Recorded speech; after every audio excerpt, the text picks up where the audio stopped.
2 अक्टूबर 2014 को पीएम मोदी जी ने स्वच्छ भारत अभियान की शुरुआत की थी और आज इस अभियान को होते लगभग 10 साल होने जा रहे हैं। तो क्या पिछले 10 साल के बाद वाकई देश साफ हुआ है? क्या लोग अपने देश को साफ सुथरा रखने के मामले में जागरूक हुए हैं? हर साल होने वाले स्वच्छता सर्वेक्षण से क्या एक्चुअल में स्टेट्स या फिर सिटीज को फायदा मिलता है? आज की इस वीडियो में हम इन्हीं सारे सवालों का जवाब ढूंढने की कोशिश करेंगे दोस्तों। वीडियो में अंत तक बने रहें और हाँ, अगर आप इस चैनल में नए हो तो सब्सक्राइब करना बिल्कुल भी ना भूलें। कुछ दिन पहले मैं वाराणसी गया था। जाने से पहले मैं काफी एक्साइटेड था क्योंकि कुछ समय से बनारस की ऐसी तस्वीरें सामने आ रही थी जो ये बता रहा था कि बनारस अब पहले वाला बनारस नहीं रहा, जहां केवल तंग गलियां, कचरों के ढेर और गंदगी भरी घाट होती थी। और बनारस पहुंचने के बाद वैसा ट्रांसफॉर्मेशन होता नजर भी आ रहा था। पता चल रहा था कि यस, काम तो बहुत हुआ है और हो भी रहा है, पर साथ ही एक और चीज भी समझ में आ रही थी कि शहर बदल तो रहा है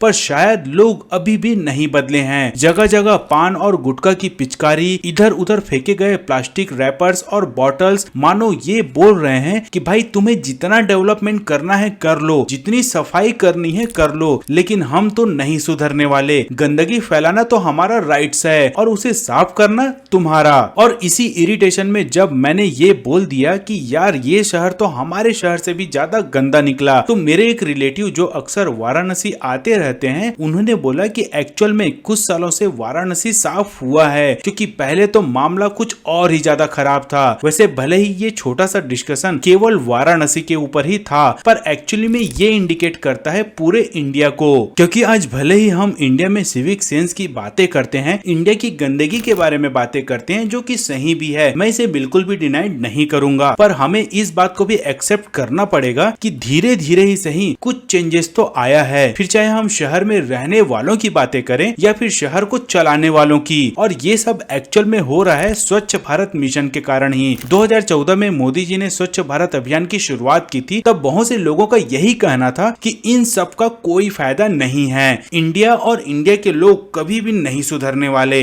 अब भले ही स्टार्टिंग में इन निगेटिव वर्ड्स को काफी सपोर्ट मिला, क्योंकि वाकई इस बात से तो कोई भी इंकार नहीं कर सकता कि साफ सफाई के मामले में हम इंडियंस अपने घर तक ही सीमित रहते हैं। बाहर निकलते ही हमें सब कुछ गार्बेज स्पॉट ही नजर आने लगता है। पर इन सब के बावजूद ये मिशन शुरू हुआ और लगातार 10 साल तक सक्सेसफुल चला भी। अब इसे सक्सेसफुल दो रीजन से बोला जा रहा है। पहला ये कि नॉर्मली ऐसे इनिशिएटिव कुछ साल के बाद बंद हो जाते हैं, क्योंकि लोगों के साथ साथ स्टेट्स की गवर्नमेंट भी इनमें इतना ध्यान नहीं देती है। पर ये न केवल 10 साल से लगातार चल रहा है, बल्कि इसके बजट में भी हमें लगातार बढ़ोतरी देखने मिल रही है। और दूसरा ये कि ज्यादा तो नहीं पर 5 से 10% तो लोगों में भी सुधार आया है। पब्लिक प्लेस आज भी गंदा नजर आता है, मगर साथ ही हमें उस जगह पे गार्बेज बिन का भी यूज होता हुआ नजर आता है, जो ये बताता है कि सब तो नहीं पर काफी लोगों में एटलीस्ट ये मैनर्स तो आ ही चुका है। और ये सब हो रहा है इसी इनिशिएटिव के कारण। बहुत से सिटीज की शुरुआत स्वच्छता के गाने से होता है, उन्हें हर दीवार पे स्वच्छता के मैसेजेस नजर आते हैं, और यही सारी चीजें धीरे धीरे ही सही पर लोगों को जागरूक तो कर ही रहे हैं, जिसका इम्पैक्ट हमें बहुत ही स्लोली होता हुआ भी नजर आ रहा है। अब जो लोग ये बोल रहे हैं कि भारत को स्वच्छ बनाने के लिए कड़े नियम बनाने की जरूरत है, हैवी फाइन्स होना चाहिए, पान गुटखा मसाला जैसी चीजों पे बैन लगनी चाहिए, तो उन्हें मैं बता दूं कि उसके लिए अभी काफी काम और करने पड़ेंगे, जिसमें सबसे पहला तो यही है कि कम से कम 60% लोग जागरूक हो जाएं। फिर कुछ काम गवर्नमेंट को भी करना पड़ेगा, जैसे वो हर रास्ते गली में गार्बेज बिन जैसी फैसिलिटी प्रोवाइड करे, तब कहीं जाकर बैन और फाइन जैसी चीजें इंप्लीमेंट की जा सकती है। मध्य प्रदेश का इंदौर इसका जीता जागता उदाहरण है, जहां लगभग 70% लोग सफाई के मामले में जागरूक हुए हैं और 30% काम वहां की गवर्नमेंट कर देती है। और सच बताऊं तो लोगों को अवेयर करना ज्यादा इंपॉर्टेंट है, ताकि वो गंदगी ही कम फैलाएं। हर चीज के लिए सरकार पे डिपेंड नहीं हो सकते। आज हम जितनी भी साफ सुथरी कंट्रीज देखते हैं, वहाँ की सबसे इम्पोर्टेंट बात यही होती है कि वहाँ के लोगों का सिविक सेंस काफी अच्छा होता है, और स्वच्छ भारत अभियान उसी सेंस को डेवलप करने की एक पहल है, और जो शायद अच्छे से डेवलप होने में थोड़ा समय तो जरूर लगेगा, मगर वो दिन भी आ ही जाएगा।